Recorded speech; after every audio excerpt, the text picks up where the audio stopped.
2025 সালের এশিয়া কাপে প্রথমবারের মতো মুখোমুখি হবে ভারত ও বাংলাদেশ। দু দলের এই লড়াইয়ে ইতিমধ্যেই সমর্থকদের মাঝে এক বিশেষ উত্তেজনা সৃষ্টি করেছে।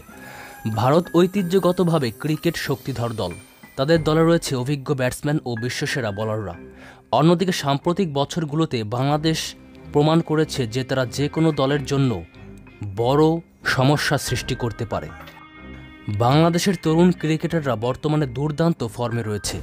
ব্যাটিংয়ের ধারাবাহিকতা, স্পিন আক্রমণের বৈচিত্র্য এবং ফিল্ডিংয়ের চনমনে পারফরম্যান্স তাদের আলাদা মাত্রা যোগ করেছে। অন্যদিকে মোস্তাফিজুর তাসকিনের বোলিংয়েও আছে দুর্দান্ত অ্যাকশন। এছাড়া ভারতের রয়েছে বিশাল ব্যাটিং লাইন আপ, যারা একাই ম্যাচের মোড় ঘুরিয়ে দিতে সক্ষম। এই কারণে ম্যাচটিকে ঘিরে উত্তেজনা থাকবে আকাশচুম্বী। দর্শকদের কাছে এই ম্যাচ কেবল একটি খেলা নয়, বরং মর্যাদার লড়াই। দুদেশের সমর্থকরা আবেগ, দেশপ্রেম এবং ক্রিকেট প্রেম একসঙ্গে মিশিয়ে দেখবে